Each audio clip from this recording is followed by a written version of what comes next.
रहे हो? अभी तो बहुत टाइम लगेगा। हाँ टेंशन ले रही हो। ये दे गए अब तो बंदर आ जा। चलो चलो चलो चलो दो अरे चलो बिस्कुट तो दो मेरे को। Hello friend, welcome back to my channel. कैसे हैं आप सब? आज हम फिर पहुंचे वृंदावन क्योंकि आज थी समाप्ति भागवत जी की, भागवत कथा की। तो ये हवन हो चुका था। हम इस धर्मशाला में नहीं थे क्योंकि ये फुल थी। अजय अंकल ने हमारा दूसरी धर्मशाला में अरेंजमेंट किया था। तो ये पूरा मैंने आपको कवर करके दिखाया कि कैसे कैसे था। और ये हवन हो चुका था तब हम पहुँचे थे। मैं अपना कलश लेके आ रही हूँ नीचे से। ये बेसमेंट में थी ना भागवत कथा, तो यहाँ पे सब लेडीज़ जिन्होंने जो कलश उठाया था अपना अपना कलश लेने के लिए आए थे यहाँ पे, क्योंकि वो घर लेके जाना होता है। ये कलश के ऊपर नंबर्स लिखे हुए थे, तो अंकल जी सबके कलश का नंबर बोले जा रहे थे। तो सब लेडीज़ आंटीज़ हमारी आ रही थी और अपने अपने कलश कलेक्ट कर रही थी।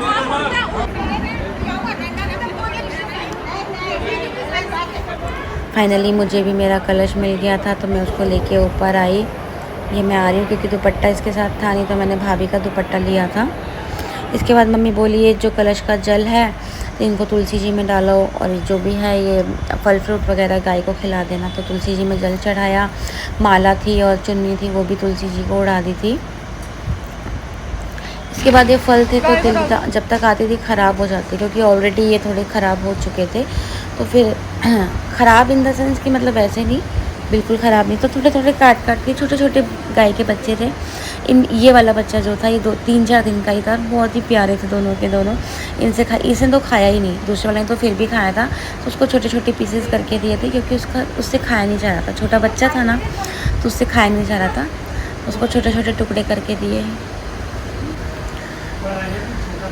मूढ़ी थे, मन कर रहा था तो खा रहे थे, बाकी नीचे छोड़ रहे थे। तो फिर हमने सोचा बाद में धीरे धीरे खा लेंगे। देखो डर गया था ये डर रहा था। इसके बाद ब्रेकफास्ट हो गया था, सैंडविचेस बने थे तो हमने सैंडविचेस खाए। सैंडविच खा के ये मम्मी जी ने हमारी ने के ठाकुर जी का भोग मंगाया था, पेड़े वगैरह, तो उनको भोग लगाया। प्रभु जी भोग लगा रहे हैं। उसके बाद हम लोग परिक्रमा के लिए चले गए थे। जब हम पहले गए थे तब भी हमने परिक्रमा लगाई थी, और इतनी गर्मी धूप थी, देखो लोग कैसे नंगे पैर लगा रहे हैं। बहुत गर्मी थी। आधी परिक्रमा यूपी और आधी राजस्थान में टच होती है। तो जैसे ही राजस्थान टच हुआ हम लोग जयकारा लगाए, जय राजस्थान। ये बीच में एक मंदिर था, उन्होंने बोला ये गिरिराज जी का है, तो उनकी धूप लगाई। फिर इसके बाद बंदर और गायों को हमने केले बिस्किट्स दिए। इतना रश था, लोग आते हैं तो इनको खिलाते हैं। आई थिंक इनका पेट भरा हुआ था, मतलब खा ही नहीं रहे थे। बहुतों ने खाया, बहुतों ने नहीं खाया। गाय को डंठल तोड़ के दिया, बेचारी के गले में ना फंस जाए इसलिए।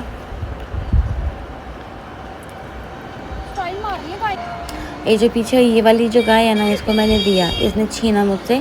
तो मेरे को लगा कि मैं इसको छिलका उतार के दे दूं, लेकिन इसने मेरे को दिया ही नहीं। इसने अपनी साइड गिरा लिया। फिर इसने मुंह ऊपर करा कि मेरा सर सहला। फिर इसको काफ़ी देर तक प्यार करते रहे। फिर इन तीनों गायों ने खाया। जो बीच वाली ये गाय है ना, ये दोबारा आई मेरे पास कि मुझे और खाना है कुछ इस साइड से। तो लेकिन ये वापस जब आने लगी ना, मैं इसको खिला रही थी वाइट वाली गाय को, मटर गई कि ये सींग ना मार दे, क्योंकि इसके सींग बड़े पहने थे। ये मुखारबिंद जी पे पहुँचे। हमने यहाँ दूध चढ़ाया। लास्ट टाइम हमने दूध नहीं चढ़ाया था, इसलिए हम दोबारा परिक्रमा लगाने गए थे। उसके बाद मम्मी और मामी जी को धर्मशाला छोड़ के हम लोग आए प्रेम मंदिर, क्योंकि भाभी जी ने प्रेम मंदिर देखा नहीं था। और यहाँ पे इस टाइम था लाइट शो 7:30 बजे। आप जाओ तो 7:30 बजे लाइट शो ज़रूर देखना प्रेम मंदिर में, बहुत ही बढ़िया होता है। मैंने भी फर्स्ट टाइम देखा था। भीड़ भयंकर वाली भीड़ थी, बहुत भीड़ थी।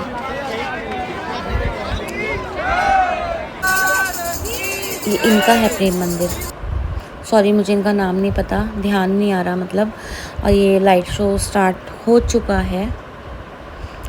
एग्जैक्ट 7:30 बजे शुरू होता है। देखिए भीड़ कितनी ज़बरदस्त है, सर सर दिख रहे हैं।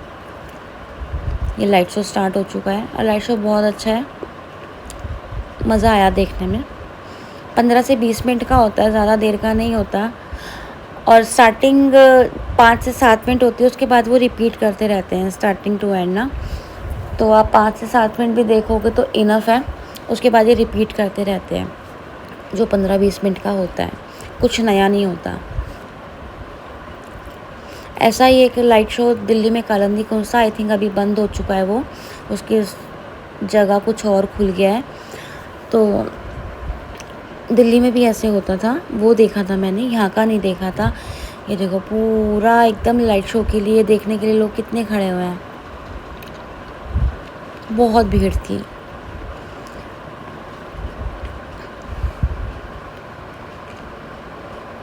आप भी आनंद लो।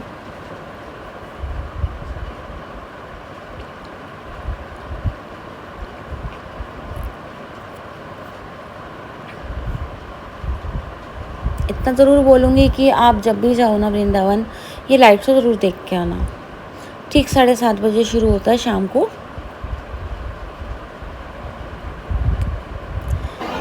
ये बार बार रिपीट हो रहा था। इसके बाद फिर हम लोग वहाँ से हट गए थे, भीड़ भी काफ़ी बहुत ज़्यादा बढ़ गई थी। फिर उसके बाद ये जो झांकियाँ लगा रखी हैं कृष्ण लीलाओं की, ये देखते हुए हम फिर एग्ज़िट कर गए थे। फिर इसके बाद हम लोग गए इस्कॉन टेम्पल।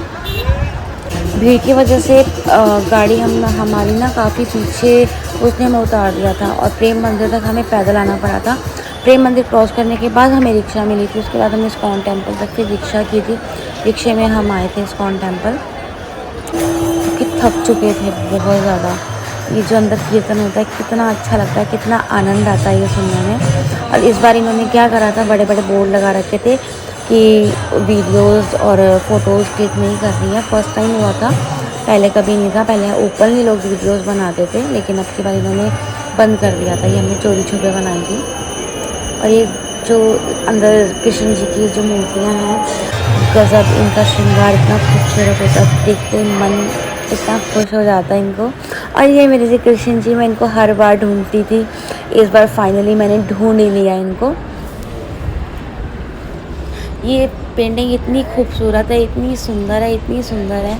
मैं हर बार सोचती थी इनको देखूंगी, मिलूंगी, ढूंढूंगी, लेकिन ये मुझे मिलते नहीं थे। लेकिन इस बार मैं सोच कर गई थी पक्का वाला कि यार इस बार तो वो पेंटिंग ढूंढनी ही ढूंढनी। और वाकई में बहुत खूबसूरत पेंटिंग है ये।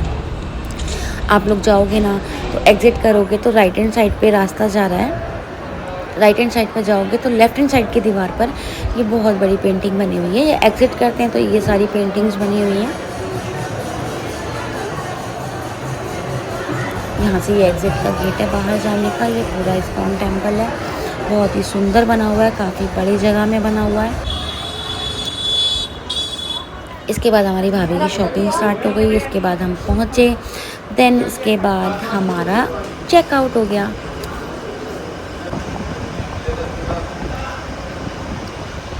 ये मम्मी और मैंने पर्ची कटवाई थी। हमारे अजय अंकल जी हमें सी ऑफ करने आए थे। ये हम अपना सामान चेक कर रहे हैं। शालो बोल रही है वो सामान छूट गया, ये रह गया।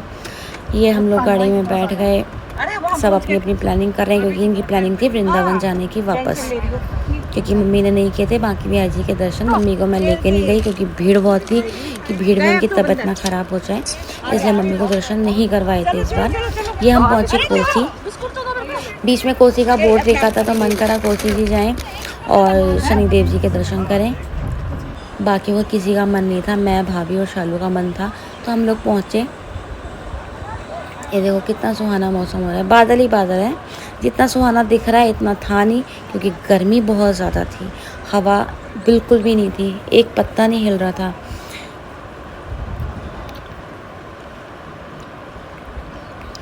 ये भी काफ़ी बड़े एरिया में बना हुआ है, मैंने फ़र्स्ट टाइम देखा था। ये बंदर थे, हमारे थोड़े बिस्किट्स और केले बच गए थे, हमने इनको खिला दिए।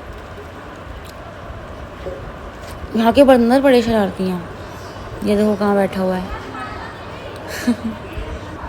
ये अंदर जाने का रास्ता है। ये ज़िगज़ैग का शायद रश होता है तब के लिए है, कि भाई भीड़ जैसे हर मंदिर में होता है। ये वहाँ का धूना है।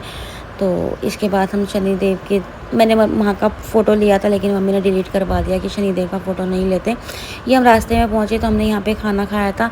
खाना खाया उसके बाद हमें एक मिली ब्रेकिंग न्यूज़ की आगे हो चुके हैं दंगे, नूह में गाड़ियाँ वगैरह जलाई गई थी। ये हम लोग जाम में फंस गए थे, भयंकर वाला। और जाम कितना लंबा चलता है ये भी नहीं पता। ये एक भैया थे, अपनी गाड़ी डिवाइडर से क्रॉस कर रहे थे। इन्होंने बोला हमें आपकी गाड़ी भी निकलवा देंगे, क्योंकि हम सब लेडीज़ थी। टेंशन थी मम्मी और मामी जी की कि इनकी तबीयत ना ख़राब हो जाए। इन भैया ने अपनी गाड़ी क्रॉस करी डिवाइडर से। ये जो ट्रक वाले खड़े हैं ना, इन लोगों ने, बेचारों ने बहुत हेल्प करी, फट्टे ईंट लगा लोगों के हमारी गाड़ियाँ क्रॉस करवाई। फिर हमारा ड्राइवर तो डर के जाके बैठ गया, मैं नहीं जाऊँगा आगे, आगे हो रहे हैं दंगे। उसको तो हमारी भाभी जी और शालू लेकर आए डरा धमका के। मैंने कहा भाभी आप ही जाओ। भाभी को तो बहुत गुस्सा आ रहा था, ये ड्राइवर मेंटल है, फलाना है, ढिमका है। उनको बहुत गुस्सा आया था। भाभी उसको डरा धमका के पता नहीं क्या क्या बोल कर ही लेकर आया उसको। तो वो आने को ही तैयार नहीं था। मैं नहीं जाऊंगा, नहीं जाऊंगा, मैं डिवाइडर से गाड़ी क्रॉस नहीं करूंगा, मेरी गाड़ी में डेंट आ जाएगा।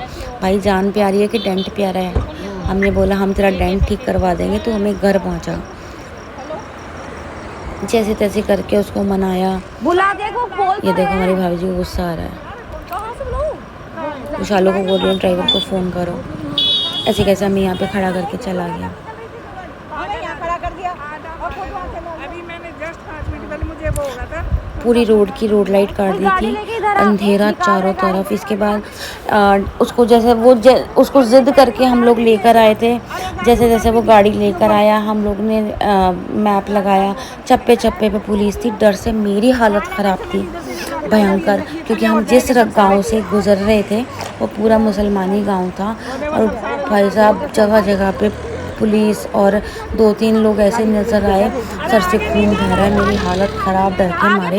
भैया जैसे मूवीज़ में दिखाते हैं, आगे लोग आना जाएं डंडों से शीशा फोड़ते, गाड़ी का गाड़ी रोक ले, क्योंकि हम सब लेडीज़ थे, सब नॉर्मल थे। मेरी डर से हालत ख़राब थी, क्योंकि मेरा मूड ख़राब हो चुका था। सबने बोला कि तुम्हारी वजह से ये सब हुआ है। भाई मेरी वजह से कैसे हो गया? कि तुम लोग कोची नहीं जाते तो हम लोग टाइम से घर पहुंच जाते। हम लोग टाइम से निकलते तब भी हम यहाँ पे फंसते ही फंसते, क्योंकि 12:30-1 बजे से दंगे स्टार्ट हो रहे थे और हम धर्मशाला से निकले ही 4-5 बजे थे। हम एक्सप्रेस हाईवे की तरफ जा रहे थे। वो रास्ता बहुत लंबा था, लेकिन बीच में जो पुलिस थी तो रास्ता पूछते पूछते जा रहे थे। तो उन्होंने बोला कि वो जो हाईवे था जहाँ जाम लगा हुआ था, तो वो रास्ता ओपन हो चुका है, आप लोग उसी हाईवे से निकल जाओ। फिर फाइनली हम इसी हाईवे से आए। जब हम दोबारा आए थे तो ये रास्ता पूरा ओपन था। शॉर्ट वीडियो में मैंने आपको बहुत कुछ दिखा दिया।